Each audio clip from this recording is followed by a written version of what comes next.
Universal star Prabhas హీరోగా నాగశ్వన్ దర్శకత్వంలో అత్యంత ప్రతిష్టాత్మకంగా భారీ బడ్జెట్తో తెరకెక్కిన చిత్రమే కల్కి. ప్రపంచవ్యాప్తంగా కల్కి ఈరోజు విడుదలైనటువంటి నేపథ్యంలో అసలు కల్కి చిత్రం ఎలా ఉంది, ఈ చిత్ర కథ ఏంటి, మొదటి రోజు కల్కి ఎంత కలెక్ట్ చేసే అవకాశం ఉంది అనేది అన్నమాట మనం విశ్లేషణ చేసుకునేటువంటి ప్రయత్నం చేద్దాం. ప్రస్తుతం మనతో పాటు ఉన్నారు ప్రముఖ సినీ క్రిటిక్ దాసరి విజ్ఞాన్, ఆయనతో మాట్లాడదాం. విజ్ఞాన్ గారు హాయ్ అండి. కల్కి ఈరోజు ప్రపంచవ్యాప్తంగా విడుదలైంది. ఏంటి కల్కి కథ ఎలా ఉంది, ఈ చిత్రం మీద మీ రివ్యూ ఏంటి?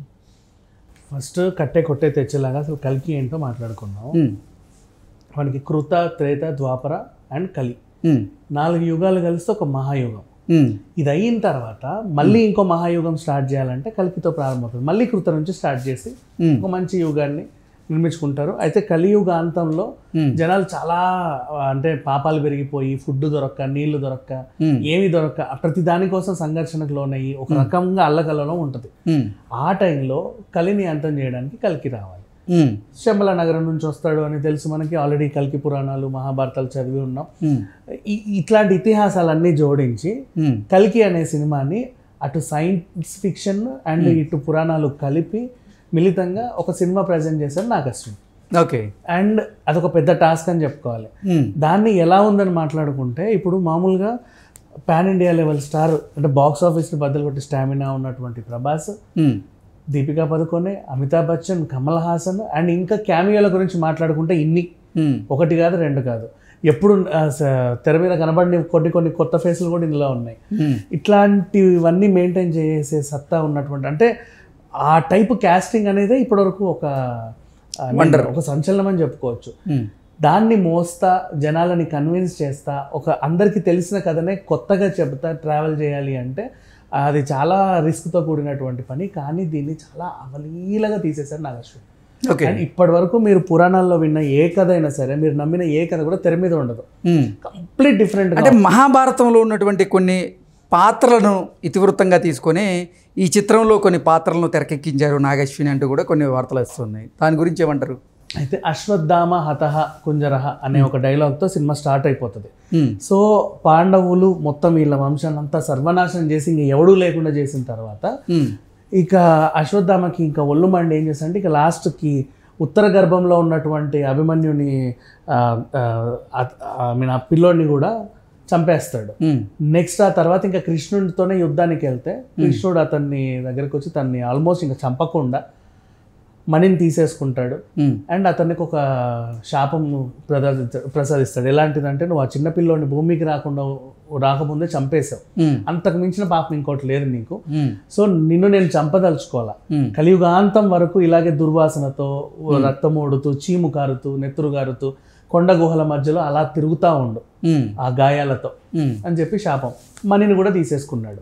నాకు ఇక పాప విమోచనం లేదా అని అడిగితే, ప్రతిదానికి రాక్షసులకి ఫస్ట్ వీళ్ళు శిక్షించిన తర్వాత నెక్స్ట్ ఒక వరం ప్రసాదిస్తారు కదా, రెగ్యులర్ ప్రాసెస్. సో దాంట్లాగానే ఈయన కూడా ఏం వరం ఇచ్చాడు ఆయనకి, మనీ నువ్వు ఒక మంచి సమయంలో నీకు మనీ వస్తుంది, కలియుగంలో నేను పుట్టబోతున్నాను, సేమ్ మళ్ళీ నా 10వ అవతారం, దశావతారంలో ఇది లాస్ట్ అవతారం, పుట్టబోతున్నాను, పలానా గర్భం నుంచి నేను వస్తాను, ఆ గర్భాన్ని కాపాడాల్సిన బాధ్యత నీది, బయటకు వచ్చిన తర్వాత ఇంకా నెక్స్ట్ అప్పటికి నీ మనీ నీకు వస్తుంది, ఆ టైంలో ప్రపంచం అంతా అల్లకల్లోలం అవుతుంది, నన్ను రానియకుండా కూడా కొన్ని శక్తులు ప్రయత్నించవచ్చు, దాన్ని అడ్డుకొని నన్ను కాపాడాల్సిన బాధ్యత నీదని ఒక చిన్న టాస్క్ ఇచ్చేసి వెళ్ళిపోతాడు. ఇంకా తర్వాత మన కథలోకి వెళ్తే భైరవ క్యారెక్టర్ చాలా జోవియల్గా ఉంటుంది. మనం ఆల్రెడీ చాలాసార్లు మాట్లాడుకున్నాం, మనం కార్టూన్లో కూడా చూసాం. చిన్నపిల్లల చేతిలో లాలీపాప్లు కొట్టేసే క్యారెక్టర్ ప్రభాస్ది, చాలా సింపుల్గా జోవియల్గా వెళ్ళిపోతుంది. అట్లాంటి క్యారెక్టర్లో ప్రభాస్ని అసలు చూపించడమే గ్రేట్. అంటే మళ్ళీ చాలా మంది అనుకుంటారు ఈ టైప్లో ప్రభాస్ చూడాలి అనుకుంటారు కదా, ఎలా అయితే అనుకుంటారో అలాగే ఉన్నాడు. అండ్ అంత ఫస్ట్ హాఫ్ అంతా జోవియల్గా వెళ్ళిపోతూ ఉంటుంది. అన్ని క్యామియోల ఇంట్రొడక్షన్లు, కొన్ని స్టోరీస్ అంటే ఏదో చెప్పాలనుకున్నారు, సెకండ్ హాఫ్లో వాటికి క్లారిటీ ఇచ్చుకుంటూ ఫస్ట్ హాఫ్లో అంతా అలా బ్లాక్స్గా చూపించుకుంటూ వెళ్ళిపోయారు. ఇంకా భైరవ కథ ఏంటంటే, తనకి వర్క్ వచ్చినప్పుడు ప్రతిసారి బౌంటీ అంటే మనం పని కోసం వెళ్తాం కదా, వర్క్ డైలీ లేబర్ వర్క్, వెళ్ళినప్పుడల్లా కొన్ని మనకి డాలర్స్, రూపీస్ లాగా వాళ్ళకి యూనిట్స్ వస్తాయి. కొన్ని యూనిట్స్ జమ చేసుకొని ఏదో సాధించాలనుకుంటాడు. ఏం సాధించాలి? కాంప్లెక్స్కి వెళ్ళి ఉండాలనుకుంటాడు. కాంప్లెక్స్ ఏంటంటే ఆ టైప్లో మొత్తం ఆ ప్రపంచం అంతమయ్యే ఇంకా రేపో మాపో అంతమవుతున్న టైంలో అందరి దగ్గర నుంచి దోచుకొని నీళ్లు, యాపిల్స్, పనస పండ్లు, ఇంకేమంటాయి అవన్నీ దాచుకొని ఒక కాంప్లెక్స్ నిర్మించుకున్నారు కమల్ హాసన్. అంటే అక్కడే అన్నీ ఉంటాయి. వాళ్ళు ఒక ప్రాజెక్ట్ కే అనేది మొదలు పెడతారు. అంటే అమ్మాయి గర్భంతో ఉన్నప్పుడు 120 daysలో విడుదలయ్యే ఒక సీరంని వాళ్ళు కలెక్ట్ చేస్తూ ఉంటారు. వాళ్ళ కంట కనబడకుండా చాలామంది కాపాడు. బట్ అఫ్ కోర్స్ అప్పటికే స్మాష్. బట్ దీపిక పదుకొనే 150 రోజులు మోస్తుంది తెలియకుండా. అయితే ఆ సీరం కలెక్షన్ చేసే దాంట్లో ప్రాజెక్ట్కి దాంట్లో వాళ్ళు నిమగ్నమై ఉన్నారు. వాళ్ళకి కనబడకుండా ఈమె కాపాడుకోవడం. నెక్స్ట్ కమల్ హాసన్ ఇతనికి టాస్క్ ఇవ్వడం, సుప్రీం యాస్కిన్ కమల్ హాసన్ పేరు, భైరవకి అక్కడ వెళ్ళాలని ఉంది కదా, నీకు ఎక్కువ యూనిట్స్ ఇస్తా, ఒక పని చేసి పెట్టు, ఆ గర్భాన్ని నాకు తీసుకొచ్చి ఇచ్చే. ఇప్పుడు ఇతను హీరోయిన్ కమల్ హాసన్కి అప్పగించడానికి వెళ్ళే టాస్క్ అశ్వత్థామని ఎదుర్కోవడం. వీళ్ళిద్దరు కలవబోతున్నారు, ఏదో జరగబోతుందనే దీంతో మంచి ఇంటర్వెల్ బ్యాంగ్ ని ముగిస్తారు. ఇంటర్వెల్లో దీపిక పదుకొనే పర్ఫార్మెన్స్ ఉంటుంది నెక్స్ట్ లెవెల్. అండ్ దాన్ని మోస్తా ఆఫ్టర్ ఇంటర్వెల్ తర్వాత వీళ్ళ ఫైట్ ని మనం ఆల్రెడీ ఊహించినట్టే భారీ ఎత్తున చిత్రీకరించారు. ఓకే, అంటే గర్భంతో ఉన్నటువంటి దీపికా పదుకొనే పాత్రని కాపాడుకునేందుకే అశ్వత్థామ ప్రయత్నం చేస్తూ ఉంటాడా? అండ్ నెక్స్ట్ ఇకపోతే గర్భంతో ఉన్న దీపికా పదుకొనేని కమల్ హాసన్కి అప్పచెప్పాడా, కమల్ హాసన్ ఆశ నెరవేరిందా, అశ్వత్థామ అడ్డుకోగలిగాడా, అసలు ఏం జరిగింది అనేదంతా మనం తెర మీద చూడాలి.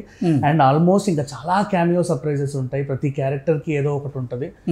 అవన్నీ కూడా తెర మీద చూడాలి. అంటే లేని వాళ్ళ గురించి మనం మాట్లాడుకోవచ్చు, ఉన్న వాళ్ళ గురించి చెప్తే అది సస్పెన్స్ పోతుంది.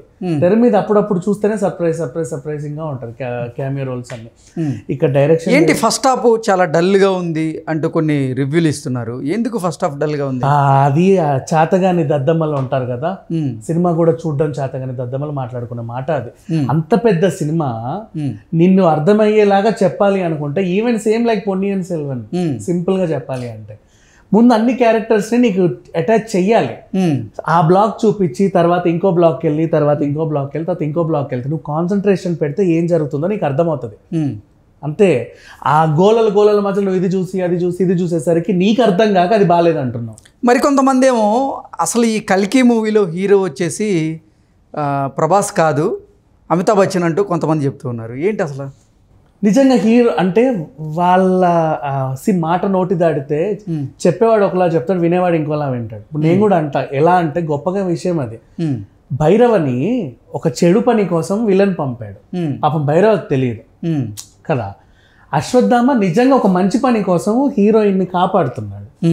సో ఇప్పుడు ప్రభాస్ అశ్వత్థామని కొడుతున్నాడు అంటే అశ్వత్థామనే హీరో లాగా, ప్రభాస్ విలన్ లాగా మనకు కనిపిస్తాడు. అంటే అసలు సినిమా మొత్తం మీద ప్రభాస్ కంటే అమితాబ్ బచ్చన్ పాత్ర నిడివే ఎక్కువగా ఉన్నట్లుగా చెప్తూ ఉన్నారు. ఉండాలి ఖచ్చితంగా, దానికి అవసరం. ఎందుకంటే కల్కి అవతారానికి ముఖ్యమైన కారణం అతన్ని కాపాడి భూమికి తీసుకురావడానికి శ్రమించింది అశ్వత్థామ.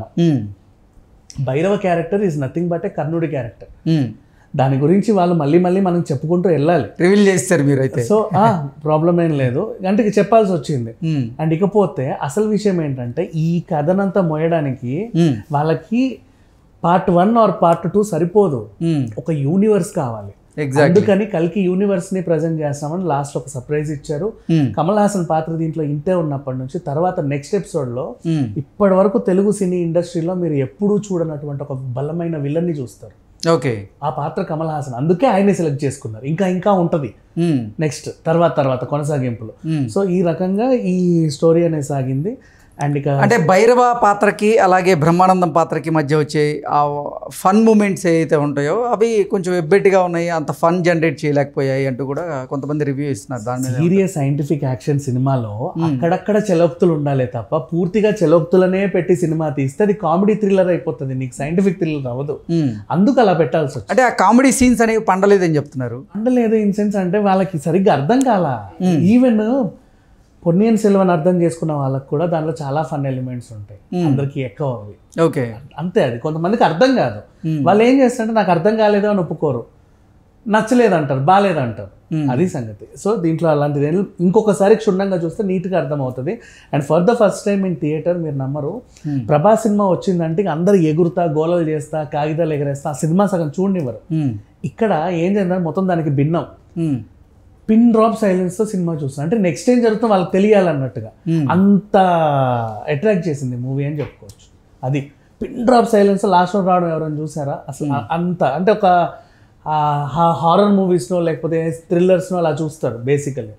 సైంటిఫిక్ యాక్షన్ థ్రిల్లర్ని కూడా అంత ఇదిగా చూసారంటే అంటే ఎక్కడ అరిచినా ఎక్కడ గోల పెట్టినా ఏ అంశం మేము మిస్ అవుతాము అన్న భయం వాళ్ళలో మిగిలింది ప్రతి ఒక్కరికి, అందుకు అలా చూశారు.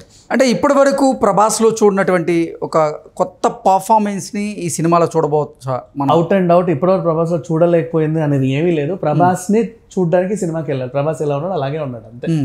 కొత్త ప్రభాస్ పాత ప్రభాస్ అనేది ఏం లేదు, ప్రభాసే. సో అలా చూడడానికి వెళ్ళొచ్చు. ఇక డైరెక్షన్ విషయానికి వస్తే ఆయన కొంచెం లిబర్టీ తీసుకున్నప్పటికీ కొత్త లోకాన్ని ప్రజెంట్ చేశాడు. ఇప్పటివరకు ఒక తెలుగువాడు ఇంత బాగా తీయగలడా అంటే ఇంటర్నేషనల్ లెవెల్లో విజువల్ వండర్, విజువల్ ఫీస్ట్ ఇలా ఉందంటారా? చాలా అంతకు మించి ఉందని చెప్పుకోవాలి. ఇంకా మ్యూజిక్ విషయానికి వస్తే ఎక్కడెక్కడ బీజిఎం పండాలి అంత బాగా పండింది. అండ్ మీకు ఆ పంజాబీ సాంగ్ ఉంది చూసారా, అదేం పంట కింద రాయిలా లేదు, ఒక యాక్షన్ సన్నివేశాల్లో భాగంగానే వచ్చి అలా వెళ్ళిపోతుంది. అది కూడా చాలా బాగుంటుంది. సాంగ్స్ అన్నీ కూడా నీట్గా ఉన్నాయి. లాస్ట్ 15 minutes అంటే మ్యూజిక్తోనే నిలబెట్టాడు సంతోష్ నారాయణ్, చాలా అద్భుతంగా ఉంది.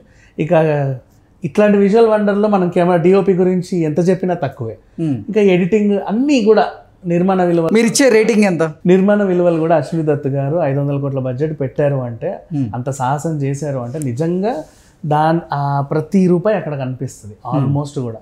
అండ్ దీని కలెక్షన్స్ ప్రకారంగా చెప్పుకుంటే కూడా ప్రీ బుకింగ్సే 378 crores ఆల్రెడీ బుకింగ్ అయిపోయింది. అందులో 168 రెండు తెలుగు రాష్ట్రాల నుంచే వచ్చింది. ఇది ఒక వండర్. అంటే ప్రీ బుకింగ్ అంటే 3 రోజులు కలిపి అడ్వాన్స్ బుక్ చేసుకున్న వాళ్ళు అనుకోవచ్చు. కానీ మొదటి రోజే 300+ ఆల్మోస్ట్ కలెక్ట్ చేసింది. అంటే ఇప్పటి వరకు ఉన్న అన్ని రికార్డులను కూడా ఈ కల్కి మూవీ బద్దలు కొట్టబోతుంది. ఈ వీకెండ్ కలెక్షన్స్ నన్ను అడిగితే ఆల్మోస్ట్ 1000 వరకు ఈజీగా వచ్చేస్తేనే అనుకుంటున్నా. ఇంకా థియేటర్లు కూడా పెంచుకునే అవకాశం ఉంది. పాజిటివ్ టాక్ వచ్చేసింది. ఇక ఈ సినిమాకి రేటింగ్ ఇవ్వడానికి నాకు అర్హత లేదని చెప్పుకోవాలి. నాకే కాదు ఎవరికీ అర్హత లేదు. ఎందుకంటే ఒక కొత్త ప్రపంచాన్ని ఒకరు సృష్టించినప్పుడు కొన్ని ఉంటాయి, అవతార్ లేకపోతే ఒక కల్కి ఇలాంటి కొన్ని సినిమాలకి డంక్ ఇలాంటివి, మనం అందులోకి వెళ్ళడమే మన గొప్పదనం, దాన్ని చూడడమే మన గొప్పదనం. సో దీనికి నేను రేటింగ్ ఇవ్వదలుచుకోవాలి. బికాజ్ నాకు అంత అర్హత లేదన్న ఫీలింగ్లో నేను ఉన్నా. అంత బాగుంది సినిమా. ఓకే.